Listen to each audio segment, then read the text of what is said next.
Indonesia Raya aman.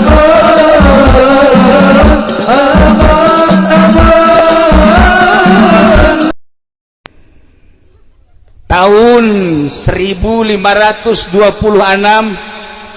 mulai Islam nyerang ke Banten. Cuman 1 tahun kekuatan Islam utusan Demak dari 1526 hanya sampai 1527. Tidinya dikuasai deku Hindu. Tarurunlah Portugis, tarurunlah Denmark, tarurunlah Inggris, turunlah Belanda, turunlah RRC, turunlah Saudi Arabia, ngumpul kabeh di Banten. Nuntung kumpul kabeh di Banten. Kumpulna di Banten teh warau ka Allah kabeh ge. Nu nyembahna ka batu, nu nyembah ka kayu, nu nyembah ka tatangkalan, nu nyembah ka panon poe. Acak-acakan Banten teh. Masya Allah karim. Tahun 1670 Demak ngutus Sunan Cirebon, Sunan Gunung Jati, Syekh Syarif Hidayatullah beserta putrana Syekh Maulana Hasanuddin. Berangkat Syekh Syarif Hidayatullah jeung Syekh Maulana Hasanuddin ti Cirebon ka Banten duaan. Can aya mobil, can aya kendaraan nu sejen. Ti Cirebon berangkat ka Banten cuman 1 jam.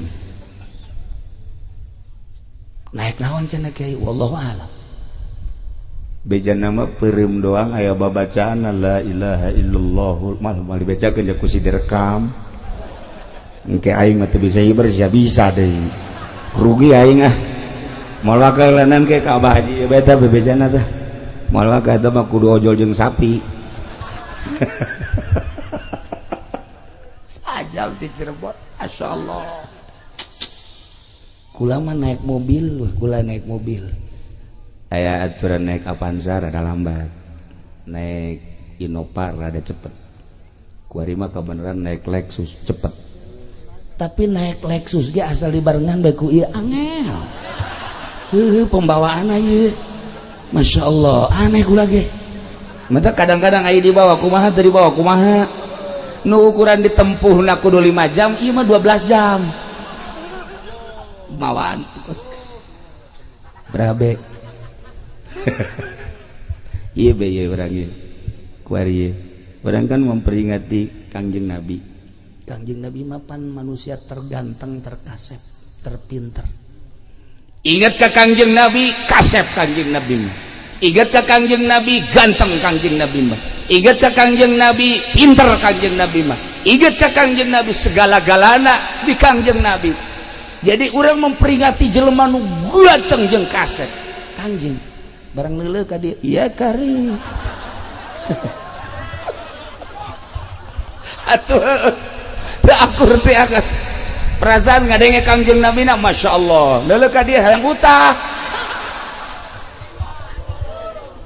Lamun leuleuh beungeutna, tapi lamun leuleuh hatena leuwih kejam. Ya kali. Nah, ieu Syekh Maulana Hasanuddin teh ka dieu duaan ka Banten disebut Banten Girang. Begitu ningali peradaban manusia, kekokohan, kebiadaban anu luar biasa. Kerajaan dikuasai ku 3 raja. Hiji Raja Siwa, 2 Raja Darga, 3 Raja Brahma. Aya 4 terkecil Raja Ganesha. Masya Allah, buatan lain bantrak-bantrakeun. Munajat Syekh Syarif Hidayatullah jeung Syekh Maulana Hasanuddin kudu kumaha ieu. Demak dek ngutus bala tentara ulawaka moal menang. Cek Syekh Syarif Hidayatullah moal menang kajian kukuan ke kula munajat heula. munajat Syarif Hidayatullah dalam munajatna titah ngadatangan Gunung Pulasari. Duaan datang kadinya naik. Begitu naik ternyata aya kerajaan di Gunung Pulasari, aya kerajaan lain lalagaan nu menguasai Banten teh Raja Siwa, Raja Darga, Raja Brahma, Raja Ganesha. Anu kekuatan-kekuatan gaibna tanding saat eta. Dek merangan Raja Brawijaya, dek merangan Raja Pajajaran, dek merangan semua narajum kabeh ge tanding di dieu teh lain lalagan gagahna pohara.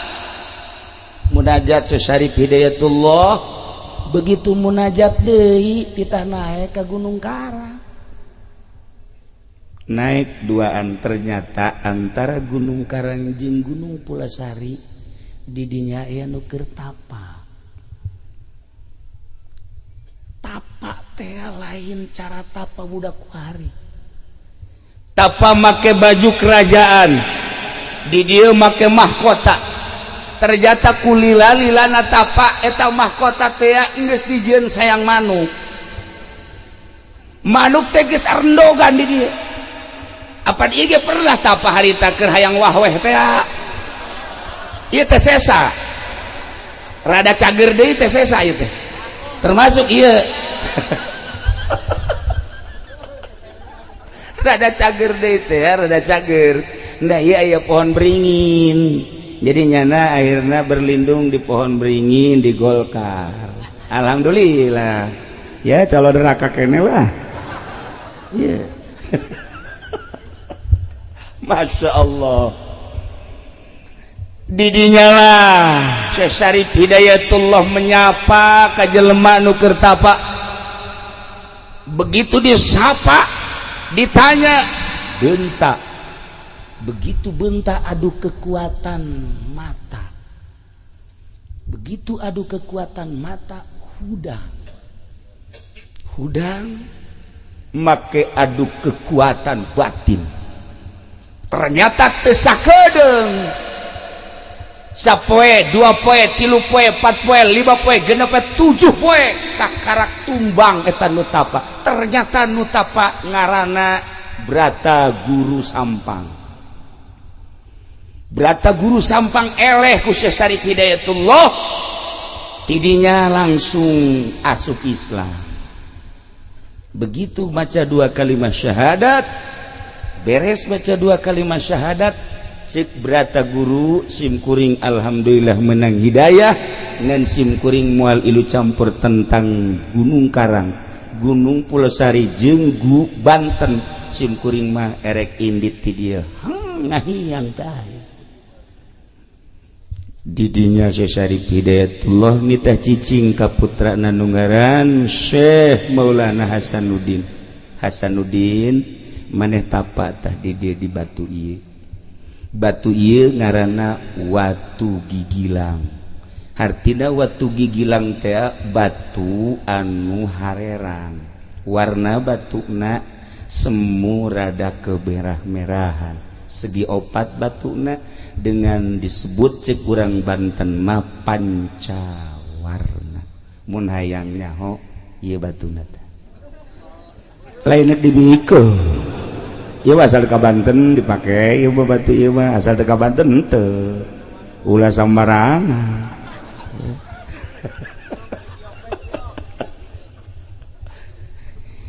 Batuna nu dipake tapa adalah 2 meter persegi.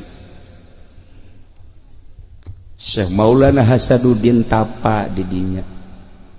Sapoe 2 poe 3 poe kacaritakeun sababaraha poena ngan sakieu doang amatna Syekh Syarif Hidayatullah anjeun tapa di dieu hiji datang ka ulah aya nu di aku. Satungtung maneh aya keneh nu di aku, maneh moal bisa ngalehkeun raja-raja Banten. Lamun geus teu di aku kakarak batur bakal nurut. aya cai ulah di aku, aya angin ulah di aku, aya batu ulah di aku, aya cacaang ulah di aku.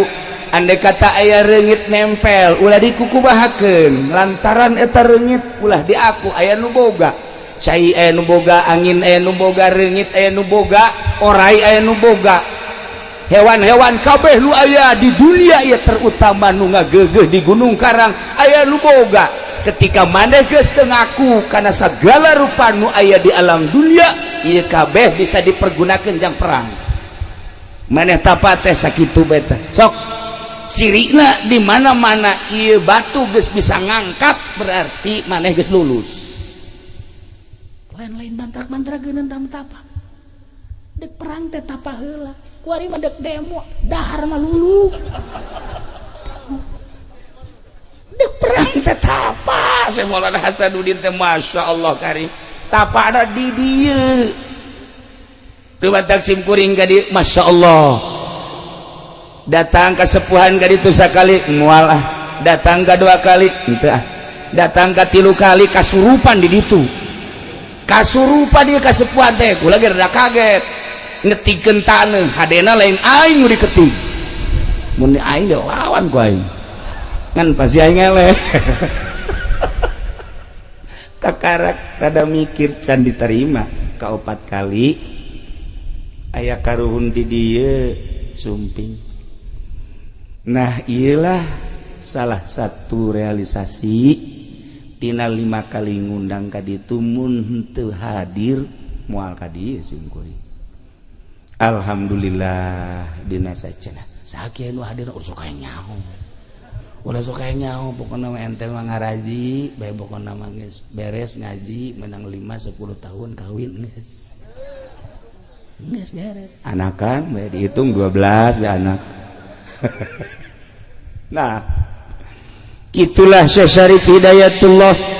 Begitu Syekh Syarif Hidayatullah terus tapa didinya teh Masya Allah nu datang teh berata guru sampang deui nu geus asup Islam saenggeusna dipapatkeun kakarak batu bisa ngangkat. Tiba-tiba Syekh Syarif Hidayatullah datang maneh lulus cung geura ka Banten girang bawa batu ieu teh ulah dikamamanakeun kekuatan Banten teh aya dina batu lain batu boga kekuatan tingali Kangjeng Nabi Musa boga tongkat tingali Kangjeng Nabi Sulaiman boga cincin jeung nabi-nabi nu lainna ieu ge batu jang kekuatan Banten sing hade ieu ngaranna watu gigilang teuneun di Banten selama batu ieu aya Banten jaya. Ketika batu ieu teu aya Banten bakal runtuh. Saha bae nu endek siap jadi sultan Banten ketika batu eta encan aya deui di Banten moal dianggap ku jelema sasaha bae. Titip Syekh Syarif Hidayatullah seperti eta. Masya Allah dibawa batu 4 meter persegi cuman dijingjing doang ku Syekh Maulana Hasanuddin. Dijingjing ieu mah mawa cai bae geus geus geus eueuh nanaonan ieu mah. Nu mantak hampir diusir ku pamajikanna ge. Caknya geus teu berguna ieu hirup. La faidata wa faidah. Itu faedah hirup. Masya Allah. Dijingjing dibawa ke Banten maka ayalah paseban Banten anu tihangna opat. Ditendeunlah batu didinya. Etalah Syekh Maulana Hasanuddin selalu diuk didinya. Selama batu eta aya perang jeung saha bae bakal menang. Mulai Syekh Maulana Hasanuddin berangkat perang dikirim bala tentara ti Demak saeutik ngalawan Hindu nu aya di dieu anu dibantu ku Portugis jeung Inggris anu kekuatan militerna luar biasa. Syekh Maulana Hasanuddin sugan gimbir teu aya. Begitu perang 10 lipat kekuatan kafir, Syekh Maulana Hasanuddin dengan tenang lantaran boga wangsit nu hese ge hiji trah kadua wangsit Lah udah sok nya usah nanya keun wangsit segala naon. Elah ku batur-batur mah geus nyaho isian jang. Kumaha sih dibawa ongko.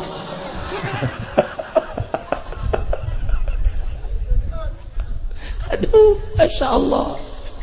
Dah begitu ngayakeun perang anu bala tentara militer saeutik di Demak hampir eleh menghadap ke Gunung Karang. Cik Syekh Maulana Hasanuddin, ya Allah, eueuh di aku kusim kuring cai nu Gusti, angin nu Gusti, batu nu Gusti. Saat ieu abdi teh dek negakeun kalimah Allah, dek negakeun li'ilai kalimatillah la ilaha illallah hayang Islamkeun Banten dengan tugas di Demak jeung tipun Bapak. Maka abdi nyuhunkeun pertolongan ti Gusti. Aya suara hayang make naon? Angin. Maka angin dikirim ti pasir angin. Serius. Sehingga ada ieu sejarah. Serius. Andai kata geus manggih sejarah eta alhamdulillah. Andai kata insan catat. Lain lalagaan. Andai kata aya di sejarah alhamdulillah. Andai kata eueuh seperti eta. Bisa dipertanggungjawabkeun walaupun kula kakarak menang habar 2 poe ti urang dieu sarua bae. Kula sok kadatangan kitu tah. Kemari Kiai PI maot. Begitu turun di mobil aya budak leutik. Budak leutik ngapang. Budak leutik da kasep lain cara kolot kieu. Kasep. Berangkat ke masjid aya digigireun. Kula jadi imam Allahu Akbar jelema ribuan. Terus nuturkeun makam ka makam nguburkeun nyana di dieu tah. Di dieu ngobrol jeung kula. Ngobrol naon cenah cak di Nurjaya tah. Rahasia tuh. Nyana ge hayang nyaho nanti ngobrol naon cenah ge sok hayang nyaho bae. Ngobrol cinta ye. Ngobrol geus beres. Kula talkin eueuh. Kula nanya Ki Nurjaya, saya teh budak leutik. Ci, sugan teh bawaan kiai cenah. Nanya deui ka adik kula, "Ci, sugan teh saha?" Teu nyaho. Nanya deui ka hiji kiai, "Jak kula betul neuleuh cenah kiai." Neuleuh dia bangsa nu ka kos karaya. Wah, ieu mah ka hijab di kieu mah tuh. Henteu nu kieu mah. Bangsa nu karaya mah moal, mun orai neuleuh. Bangsa nu lele ngomongnya na ngobrol jeung kula eueuh ieu ge aya anu datang Masya Allah. Ieu horeng pasir angin teh pernah dicokot diundang ku Syekh Maulana Hasanuddin ketika perang ngelehkeun Hindu anginna ti dieu. Ieu pasir angin teh lain lalawaran mantak ayalah jampe paranting ngadatangkeun angin. Henteu kudu lobaan ka Jakarta demo teu kudu. Teu kudu eta mah endek masalah. Tinggal diondang bae angin pasir angin coba tuh Ahok kubruskeun habak beres. Hayus ya. Asal geus datang angin pasir angin Masya Allah. Lain lalawar di aya liangna ngan liangna teu kadeuleu. Nu kadeuleu liang anak we di dieu mah.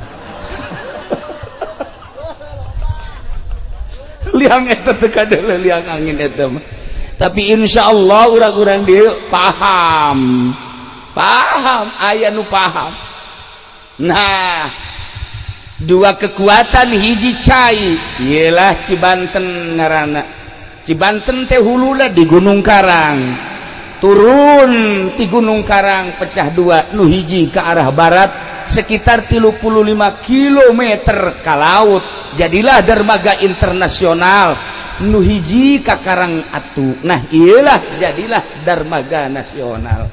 Dua kekuatan, maka di Banten ulah coba-coba Gunung Karang. Pusatna adalah Gunung Karang. 1 juta kali garaga orang Banten teu nyaba ka Gunung Karang moal aya kekuatan. Gunung Karang teh titisan ti baheula.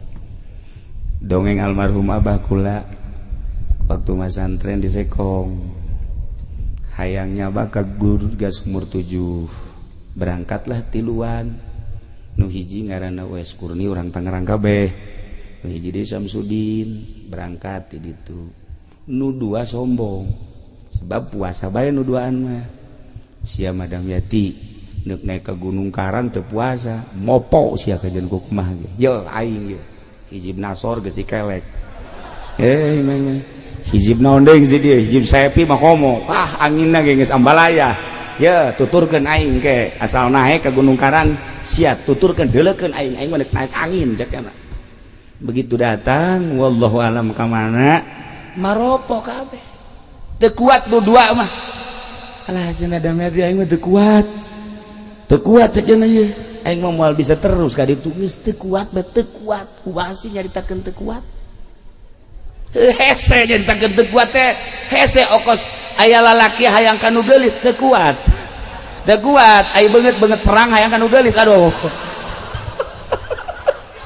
teu kuat teu nyambung tapi ulah leutik hate lalaki mah pembeli itu geulis kajen teh geulis beungar iya ini roae itu pasang ye mujizat Gusti Allah masya Allah qala Yusuf li abihi ya batin